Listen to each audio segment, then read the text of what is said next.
Salut les rêveurs, nous c'est Romain et Nadia, deux créateurs libres et nomades sur les routes des Amériques. Chaque semaine, on vous propose un moment d'évasion et de réflexion au cœur de notre moving life. De la pleine nature, de la bus life, des voyages et du mentorat. Voici tout ce que vous pourrez trouver chez nous.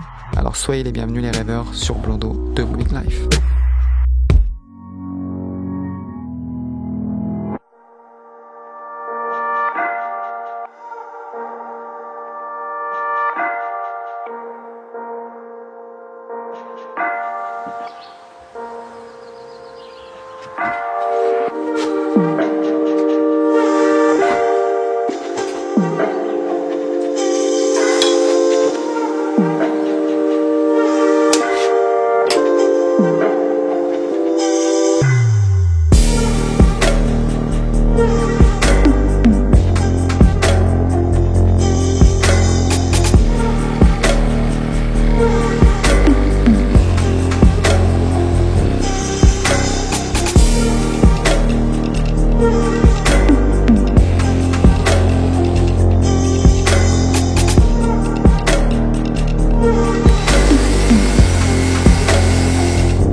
Nous sommes présentement à North Hartley, un petit village ma foi très mignon au Québec. On va découvrir ça.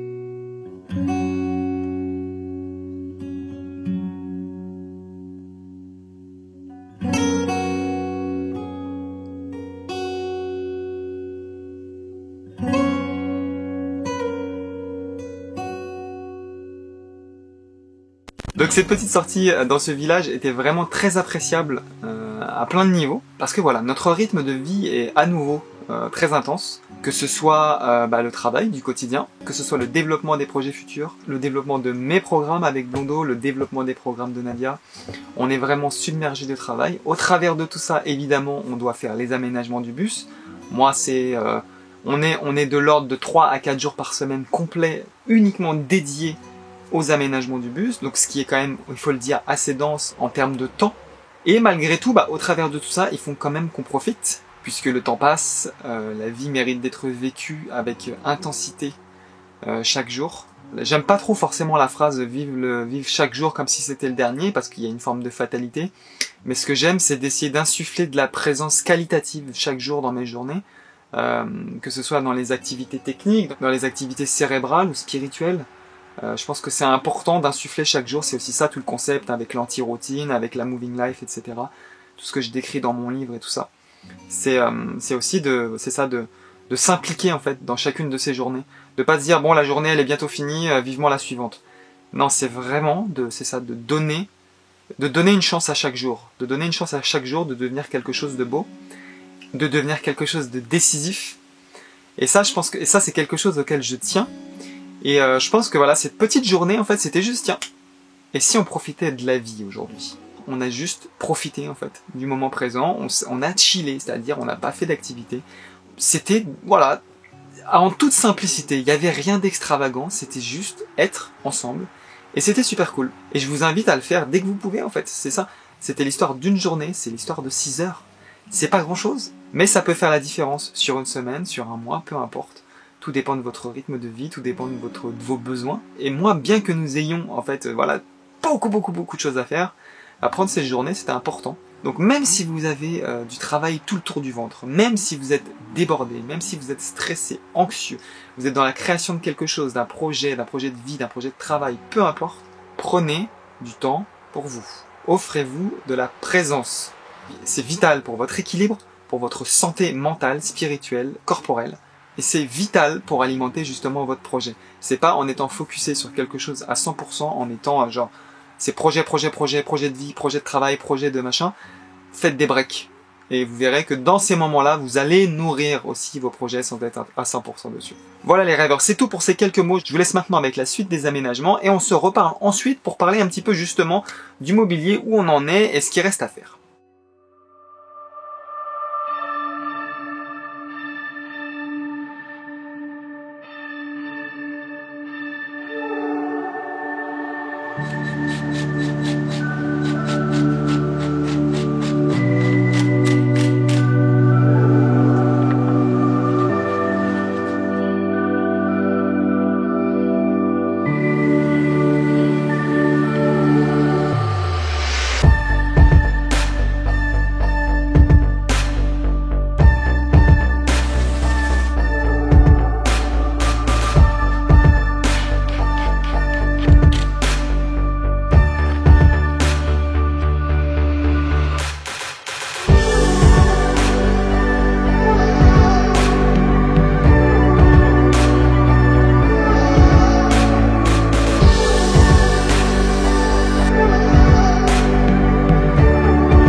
Et voilà les rêveurs, donc comme vous l'avez vu, les travaux dans le bus avancent vraiment bien. En tout cas, toute la partie mobilier avance très très bien. Comme vous pouvez le voir, nous avons réinstallé le lit, donc comme l'année dernière, avec les nouveaux ajustements, les nouveaux meubles. On se fait plaisir un petit peu cette fin de semaine, on va dormir dans le bus. On va se faire une petite expérience tranquille, 2 jours, voir comment ça se passe un petit peu, voir comment on arrive à déambuler dans ce qui existe déjà, avant de continuer dès la semaine prochaine, de continuer tous les aménagements. Ce qui est cool, c'est qu'au niveau de la chambre, on a quasiment terminé. Il va manquer tout le parement ici, parce que tout ce que vous voyez ici en brun va être recouvert de multiplis. Toute la partie ici va donc être cachée, la tête de lit. On va mettre une partie, un plan incliné qui permettra de cacher toute la tripaille de câbles, etc. Et puis d'installer des lumières. En bas, la tête de lit, elle va aussi être faite. Elle sera vernie en foncé, comme vous l'avez pas vu encore en fait, donc je vous montrerai plus tard. Donc ce qui est cool, c'est qu'ici vraiment à partir de la salle de bain, ça commence vraiment à bien avancer. Donc deux beaux meubles de rangement. On va aussi en avoir un en haut ici qui va venir cacher tout ça et en même temps nous créer une surface de rangement en plus. Ce sera simplement une petite, pas qu'une petite tablette, mais en tout cas juste un endroit sur lequel on pourra poser des choses. Et en bas donc ici on aura la partie toilette, donc un petit toilette sèche vraiment d'appoint qui sera vraiment utilisé avec parcimonie, puisque si on va pas s'amuser à le vider tous les jours. Tous les murs vont être recouverts d'une surface imperméable, donc on ne sait pas encore trop ce qu'on va mettre, mais ce sera un truc assez fin. Et ensuite, donc, il y aura toute la partie cuisine à faire. Toute la partie basse ici avec les meubles, la partie haute, les meubles ici. Les meubles ensuite du côté salon. On aura donc ici à l'entrée tout le meuble avec le poêle à bois, etc. Donc vous l'aurez compris, encore vraiment de gros moments de plaisir, ne serait-ce qu'en termes d'aménagement. Et bien sûr, j'en ai même pas parlé, mais tout le sol à faire, on a déjà la matière, il reste plus qu'à le faire, ça va être assez rapide. Et seulement après tout ça, on attaquera la partie électricité. Alors là, vous devez vous dire, c'est complètement à l'envers en fait ce qu'on fait. Alors oui, normalement, on fait passer l'électricité dans les cloisons, etc. Moi, en ce qui me concerne, j'ai préféré faire en sorte que l'électricité passe dans les meubles, parce que je voulais y avoir accès tout le temps. Je sais par expérience qu'on a toujours besoin d'avoir accès à l'électricité, et ça me tentait pas de faire courir les câbles dans quelque chose auquel j'aurais plus accès. Donc au moins là dans le fond des meubles, ils seront accessibles, c'est pour ça que je laisse des petites trappes dans les meubles. Et pourquoi on l'a pas fait avant aussi? Parce que tout simplement on voulait avancer un petit peu l'aménagement pour voir vraiment l'usage dont on en aurait, et surtout parce qu'on n'avait pas les moyens en fait d'acheter encore le système électrique, et on l'a toujours pas. Donc on va attendre d'avoir vraiment les liquidités complètes pour pouvoir faire l'achat complet du système électrique avec les panneaux solaires, les batteries, les éclairages, les prises, enfin toute la patente comme on dit. Donc voilà les rêveurs, c'est à peu près tout. Donc c'est ça, dites-vous bien qu'en fait, là on est vraiment encore dans une phase intermédiaire. Tout ce qui est brun sera recouvert de matériaux différents, des matériaux de finition, etc. On est vraiment, finalement, on avance vraiment bien, on avance au plus vite qu'on peut, hein, honnêtement. Il va falloir encore être patient et courageux pour continuer d'avancer jusqu'à ce qu'on puisse enfin dire c'est fini. Il reste encore quelques semaines de plaisir et de travail dans ce bus vraiment, en sachant qu'il nous reste un souci et qui n'est pas des moindres, c'est donc le souci mécanique qu'il va falloir que l'on règle très rapidement pour pouvoir tout simplement nous déplacer, ou en tout cas pouvoir peut-être un jour quitter le terrain de notre ami Christian, qui a été profondément généreux avec nous depuis le début, que ce soit pour l'accès à son terrain ou l'accès à ses machines. C'est vraiment très très précieux pour nous, et c'est d'ailleurs pour ça qu'en cette toute fin de vidéo je souhaiterais lui dédier un moment promotion pour notre ami Christian en vous partageant le petit spot vidéo que je lui avais fait l'année dernière. Donc n'hésitez pas à regarder ça, et si jamais vous êtes au Québec et vous avez besoin d'un ébéniste, d'un sculpteur, d'un menuisier pour réaliser vos meubles ou vos décorations, vous saurez qui appeler. Christian Perron de Marche au Bois à Lac-Mégantic.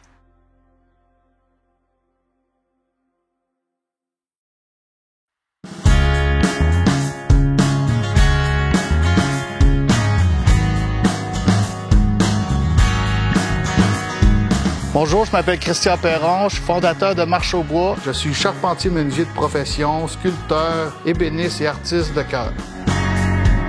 Chez Marche au Bois, je travaille essentiellement avec du bois, par amour de la matière, par conviction et l'odeur du bois.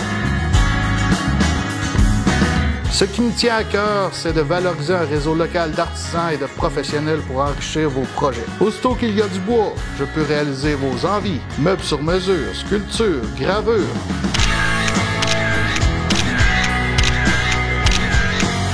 Mon objectif est de tatouer vos maisons de mon empreinte avec mes créations à partir de vos désirs. Avec moi, ça marche au bois!